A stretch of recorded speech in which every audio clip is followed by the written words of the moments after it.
Closing the achievement gap in the Boston schools takes more than work in the classroom. That's why officials have been trying to improve education in what they've called circles of promise. One example is the Dudley Triangle area in parts of Dorchester and Roxbury. To tell us about the partnerships recently funded there by the Boston Promise Initiative are two guests. We'd like to welcome the initiative director for the Dudley Street Neighborhood Initiative, Sheena Collier, and from Project Hope, the director of Housing and Case Management, Christine Dixon. Thank you very much. Thank you. Thank you for having us. I want to start with Sheena Collier. Just describe the area and some of the schools where this is happening. Sure. So we coined our area the Dudley Village Campus. And one of the key things about that is really that we're trying to create a campus feel. So really an area where there's continuous learning going on all the way from birth to age 24. And so the area is DSNI's traditional service area. It's roughly between Grove Hall, Dudley Square, Upham's Corner, and kind of Newmarket Square is the rough outline of our service area. And there's 10 Boston Public Schools that are in that area, some that we're working with really closely and some that we're forming partnerships with. And so some of the ones we have some deeper connections with are Orchard Gardens, the Burke High School, Dearborn STEM Academy, and the Dudley Street Neighborhood Charter School. Now, it seems that this is quite an overlap with what Mayor Walsh is doing now with the Boston Teachers Union and having more time for learning. Yep.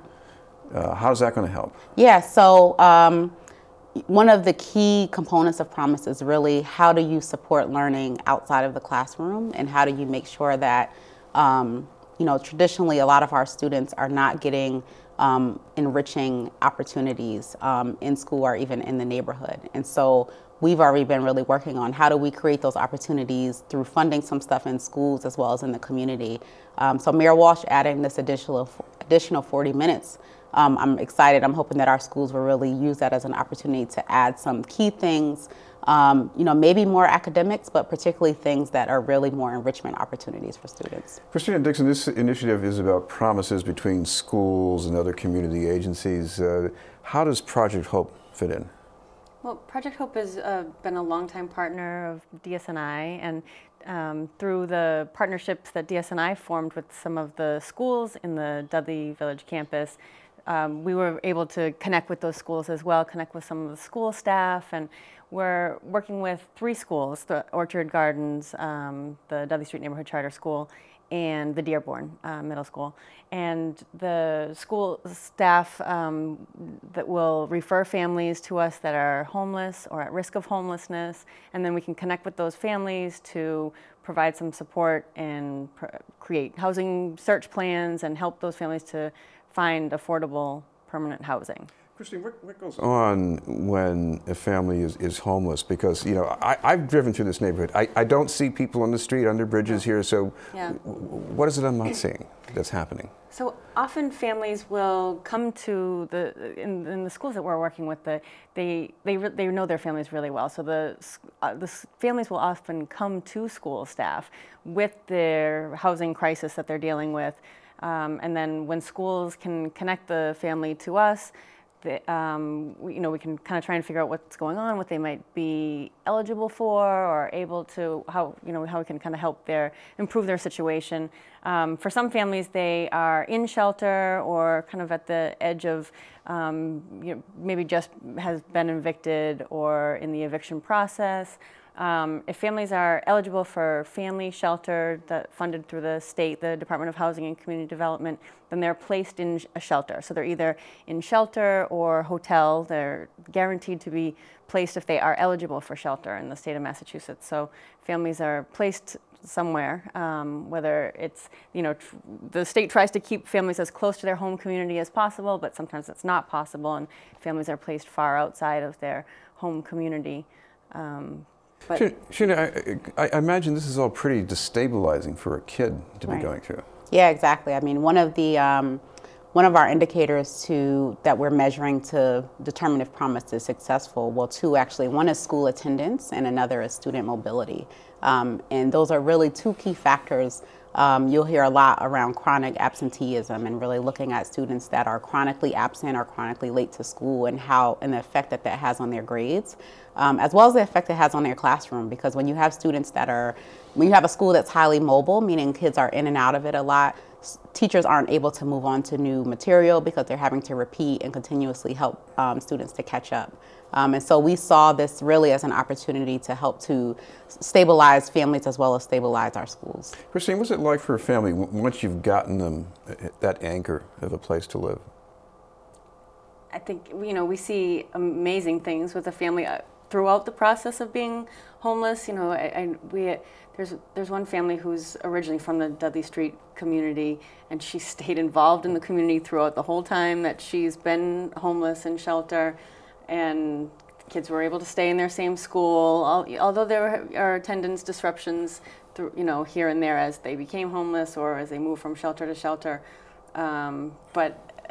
Yeah, she stayed connected in many ways, and the family was just placed in, or just found a new apartment and moved in on Christmas Eve, and so that's a family that I know will see great things from, and she'll continue to be involved in the community and try to give back to her community as well. So yeah. Sheena, another goal here is to really give the children of this neighborhood a shot at that new STEM academy that's being planned. You've got some components that will help with that. So explain how that's supposed to work.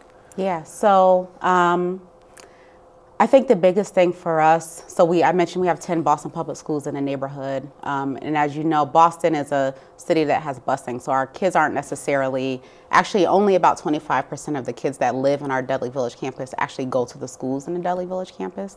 And so given that, one of the things that we really focus on is how are we, one, helping to prepare children at home and preparing parents to be their first teachers, particularly for really small children, but even school-age children, like how are parents equipped to help them to make it to the next step. And so that's a big focus of the work that we're doing is how do we create those learning opportunities within the community, specifically around the Dearborn and the STEM Academy. We've been working with the Dearborn probably since they went into turnaround. So over the last 5 years, we've for years held a Saturday tutoring program at DS&I for Cape Verde ALL students to help them get back on track, help to work with their partners as well. And now that they're moving into this new phase of building the STEM Academy and trying to figure out what does that look like in the neighborhood, a big piece of what we're doing is still really that parent outreach and making sure that parents know what's going on. Parents at the Dearborn as well as parents of younger students so that they can take advantage of this opportunity when it presents itself. Right. So can you mention maybe some of the other initiatives that are going on, because you've got something like 9 partners here? Yeah, right. Definitely, yeah. So one of the key things we're doing around this kind of STEM and STEM opportunities, we're working with an organization called the Latino STEM Alliance. And what they do is teach those, the science and technology engineering skills to students, as well as stamina and project management and really team building through robotics after school program. And so they are working actually at the Dearborn, at the Winthrop School, the Kroc Center, and the Frederick in the neighborhood. So that's really geared towards kind of older elementary students. On the younger end, we're working with Thrive in 5, which is an initiative that's been around in the city for a while, based out of United Way, to make sure that parents of children that are not in any kind of care during the day, so we have a number of children that are in informal care, meaning they're not in like a center or a licensed care. And so sometimes parents don't know if their child is developing typically. And so we've hired a number of parents in the neighborhood to actually be parent screeners and work with those parents to administer something called the Ages and Stages Questionnaire, the ASQ2, so that parents can learn to identify, like, should my child know how to do this by this age? And if not, what are the supports in the neighborhood that I can get?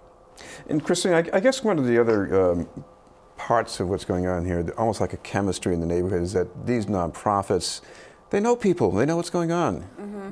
Yeah, and we've worked around family homelessness and providing stable housing or supports to help families get to stable housing situations for a long time. And this is a different approach for us to be able to connect through the schools. So it's a natural support system for many families.